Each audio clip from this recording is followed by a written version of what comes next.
L'île du Laos s'inscrit dans un sanatorium de luxe. Euh, il y en avait beaucoup des sanatoriums de luxe, pas que. Il y avait aussi des sanatoriums publics qui étaient bien plus précaires et où on guérissait beaucoup moins. Mais il y avait ces sanatoriums de luxe. Et l'idée pour moi était d'aller justement questionner cette vie si singulière de gens malades et pourtant vivant dans le luxe. Je ne peux pas faire confiance à mon premier jet, c'est impossible. Parce que la musique que je cherche, elle n'obéit pas à de la spontanéité non plus. Donc il y a un ordonnancement qui doit être modifié, qu'un mot doit peut-être se déplacer dans une phrase. Donc le premier jet est pour moi quelque chose de trop insatisfaisant pour que je puisse m'en contenter. Et il faut repasser sans cesse. Et puis de temps en temps, ça donne des choses assez singulières. C'est que on me fait remarquer que c'est très beau, mais que ça ne veut rien dire. Donc la question est-ce que je garde parce que c'est beau, ou est-ce que je préfère essayer de donner du sens aux choses? Et de temps en temps, je dois bien avouer que je me bats pour garder juste parce que je trouve que c'est beau, et tant pis pour le sens. Pour comprendre l'île du Laos, je pense qu'il faut partir d'un terme qui est sans doute un fil conducteur de mon écriture et de ma vie, qui est la notion de pestiférés. J'ai une passion pour les pestiférés. J'ai une passion pour ceux dont on se méfie parce qu'ils seraient contagieux par ce qu'ils pensent, contagieux par ce qu'ils véhiculent de virus ou d'idées, peu importe. Et il y aurait cette idée à travers l'île du Laos qu'on est envoyé dans une île, donc par définition un espace où on accède difficilement.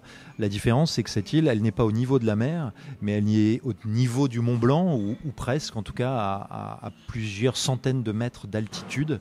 Et j'aimais combiner ces deux aspects-là d'un double isolement, parce que l'île du Laos parle d'un double isolement géographique, mais aussi l'isolement d'un enfant, d'un garçon, 15 ans, qui est seul parmi les adultes. Et quand on se retrouve à 15 ans seul parmi les adultes, eh ben, il y a aussi une forme d'exil, un exilé parmi les exilés. J'ai écrit ce roman au présent. D'abord, je trouve que c'est le mode de narratif le plus intéressant, le plus doux sous certains aspects.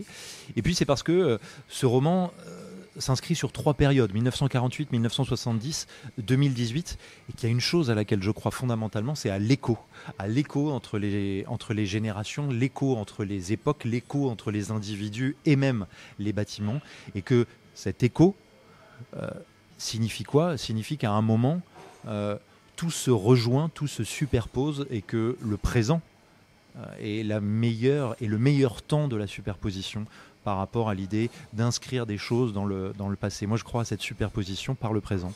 Je ne vais pas faire semblant d'être distancié de mes livres ou de ne pas laisser des traces un peu partout à droite à gauche de moi dans ces livres, à commencer par souvent les personnages centraux des jeunes adolescents ou moins jeunes adolescents.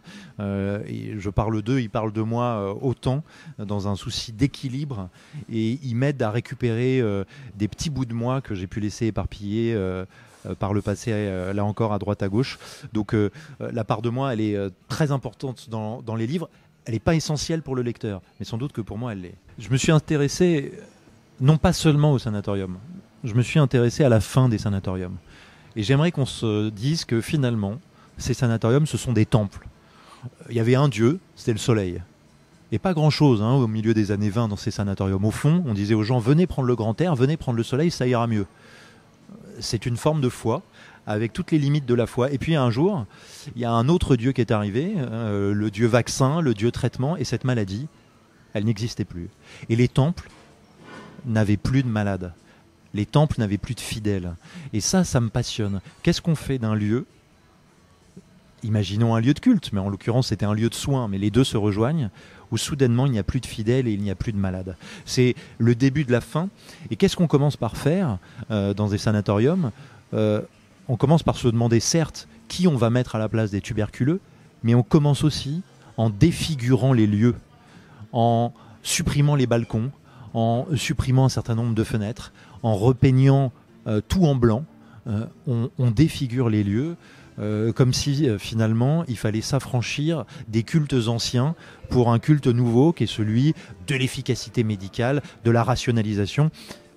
In fine, ces temples aujourd'hui ils sont abandonnés. Je vais dire une chose pour finir peut-être, c'est que il y a toujours des moments que je ne comprends pas et que je ne comprendrai jamais comment on peut oublier. Volontairement, j'entends.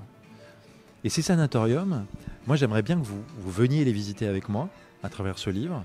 J'aimerais bien qu'on monte là-haut, là, sur le plateau d'Assy, pour voir qu'ils sont là, qu'on n'a pas cherché à les détruire, parce qu'on aurait pu les détruire, mais qu'on les a laissés. Qu'est-ce qui nous pousse à laisser là ces géants, ces temples endormis?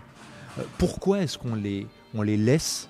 Pourquoi est-ce qu'on ne les regarde même plus tout en les protégeant contre les intrusions? Pourquoi est-ce qu'on fait ça? Et autre question, pourquoi est-ce que quand on monte sur le plateau, il n'y a pas un mot sur les dizaines de milliers de malades qui sont montés là-haut pour tenter de guérir? Pourquoi il n'y a pas une plaque qui dit « Ici ont vécu tous ces milliers de gens qui se sont battus contre la peste blanche ». J'ai pas la réponse au pourquoi, mais contre l'oubli, contre l'absence de plaques de marbre sur un mur qui fait référence à, il y a quelque chose, ça s'appelle les romans, et les romans, ils peuvent servir un peu à lutter contre cet oubli-là en l'occurrence.